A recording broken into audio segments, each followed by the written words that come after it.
आज का first word है चुनाव। चुनाव को इंग्लिश में कहा जाता है इलेक्शन। इलेक्शन मतलब चुनाव। और चुनाव आयोग जो होते हैं वो इलेक्शन को कंडक्ट कराते हैं। वैसे चुनाव आयोग को कहा जाता है इलेक्शन कमीशन। इलेक्शन कमीशन मतलब चुनाव आयोग। और अगला है राजनीतिक दल। राजनीतिक दल उस ग्रुप को कहा जाता है जो इलेक्शन में जीतने की कोशिश करता है। वैसे इसे इंग्लिश में कहा जाता है पॉलिटिकल पार्टी। पॉलिटिकल पार्टी मतलब राजनीतिक दल। और अगला है राजनेता। राजनेता किसी भी पॉलिटिकल पार्टी का। वैसे राजनेता को कहा जाता है इंग्लिश में पॉलिटिशियन। पॉलिटिशियन मतलब राजनेता। और अगला है चुनाव अभियान, जो सारी पॉलिटिकल पार्टी चुनाव के दौरान करती है।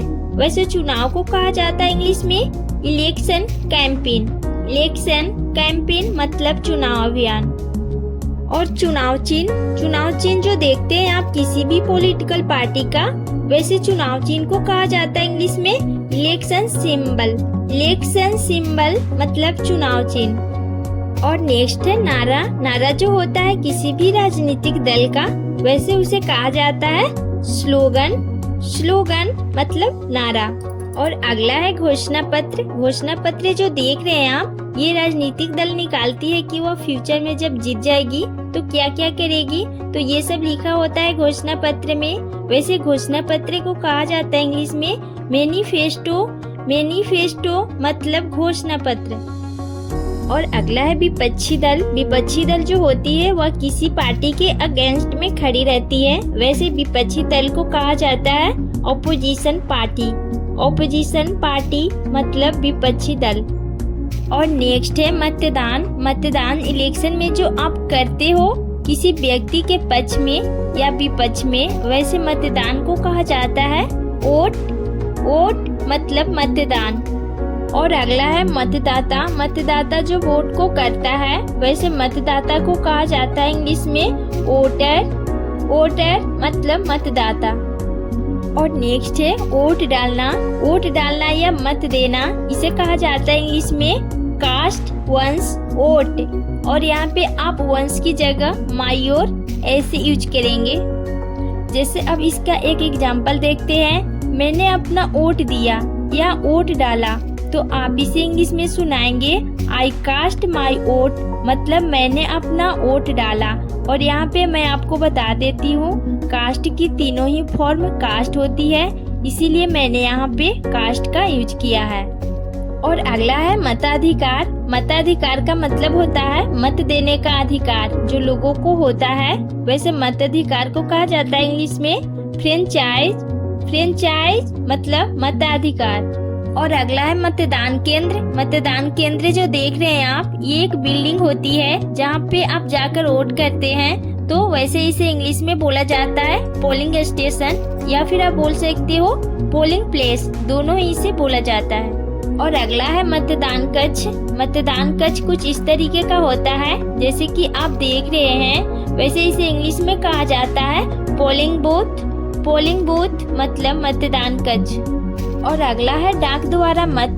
इसमें जो है वोट जो है वह भेजा जाता है डाक के द्वारा। वैसे इसे इंग्लिश में कहा जाता है पोस्टल वोट। पोस्टल वोट मतलब डाक द्वारा मत।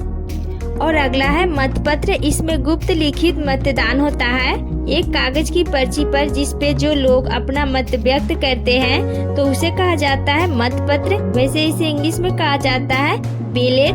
बैलेट मतलब मतपत्र।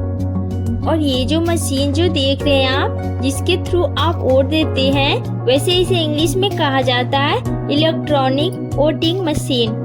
और नेक्स्ट है आचार संहिता लगाई जाती है इलेक्शन के कुछ दिन पहले। वैसे इसे इंग्लिश में कहा जाता है कोड ऑफ कंडक्ट।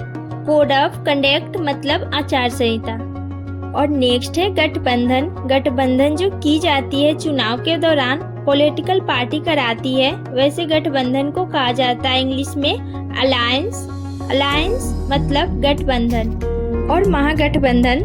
महागठबंधन को कहा जाता है ग्रैंड अलायंस। ग्रैंड अलायंस मतलब महागठबंधन। और अगला है उपचुनाव। उपचुनाव जो होते हैं ये चुनाव नए सदस्य या विधायक के लिए होते हैं जब किसी सदस्य की आकस्मिक मृत्यु या फिर पद छोड़ने के कारण। वैसे इसे इंग्लिश में कहा जाता है बाई इलेक्शन। बाई इलेक्शन मतलब उपचुनाव। और आम चुनाव वो चुनाव होते हैं जिसमें सरकार चुनने के लिए सभी मतदान करते हैं। वैसे आम चुनाव को कहा जाता है जनरल इलेक्शन।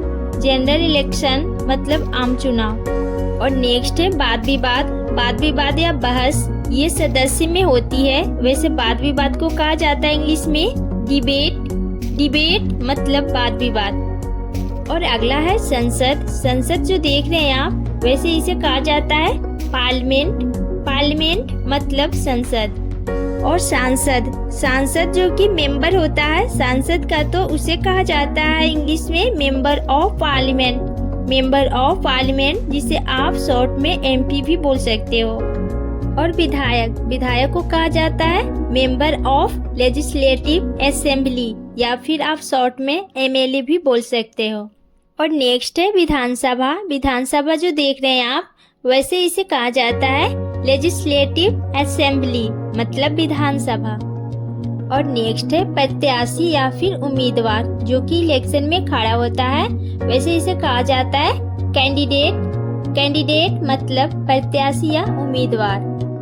और निर्दलीय उम्मीदवार उसे कहा जाता है जो कि किसी भी पार्टी से एसोसिएट नहीं होता और इंडिपेंडेंट खड़ा होता है इलेक्शन में। वैसे इसे कहा जाता है इंडिपेंडेंट कैंडिडेट। इंडिपेंडेंट कैंडिडेट मतलब निर्दलीय उम्मीदवार। और अगला है नामांकन पत्र। नामांकन पत्र जो भरा जाता है चुनाव में खड़े होने के लिए। वैसे नामांकन पत्र को कहा जाता है नॉमिनेशन पेपर। नॉमिनेशन पेपर मतलब नामांकन पत्र। और नेक्स्ट है पार्षद। पार्षद को कहा जाता है काउंसलर। काउंसलर मतलब पार्षद। और महापौर। महापौर को कहा जाता है मेयर। मेयर मतलब महापौर। और अगला है चुनाव करवाना। चुनाव करवाना वैसे इसे इंग्लिश में कहा जाता है होल्ड एन इलेक्शन मतलब चुनाव करवाना। और चुनाव जीतने के लिए आप वर्ड यूज करेंगे विन का। विन का यूज करेंगे चुनाव जीतने के लिए। और हार जाना इलेक्शन वगैरह में वैसे हार जाने के सेंस में आप यूज करेंगे लूज का। लूज वर्ड का यूज करेंगे हार जाने के सेंस में। अब जैसे इसका एक एग्जाम्पल देखते हैं। वो 3 आम चुनाव हार गए तो आप इसे इंग्लिश में सुनाएंगे दे लॉस्ट 3 जनरल इलेक्शंस मतलब वो 3 आम चुनाव हार गए। और अगला है शपथ लेना। शपथ लेना जब कोई चुनाव जीत जाता है उसके बाद वह शपथ लेते हैं। वैसे शपथ लेना को कहा जाता है take an oath. Take an oath मतलब शपथ लेना। अब जैसे इसका एक एग्जाम्पल देखते हैं। वह कल शपथ लेंगे तो आप इसे इंग्लिश में सुनाएंगे he will take an oath tomorrow मतलब कल वो शपथ लेंगे। और अगला है बहुमत। बहुमत जैसे कोई बहुमत से जीतता है वैसे बहुमत को कहा जाता है इंग्लिश में मेजोरिटी। मेजोरिटी मतलब बहुमत। और पूर्व बहुमत। पूर्व बहुमत को कहा जाता है एब्सोल्यूट मेजोरिटी मतलब पूर्व बहुमत। और अगला है मतदाता उपस्थिति। इसे कहा जाता है इंग्लिश में वोटर टर्नआउट मतलब मतदाता उपस्थिति। और मतदान दिवस। मतदान दिवस को कहा जाता है इंग्लिश में पोलिंग डे। पोलिंग डे मतलब मतदान दिवस। और नेक्स्ट है रैली। रैली जो कराती है पॉलिटिकल पार्टी बड़ी बड़ी वैसे इसे इंग्लिश में भी रैली बोला जाता है।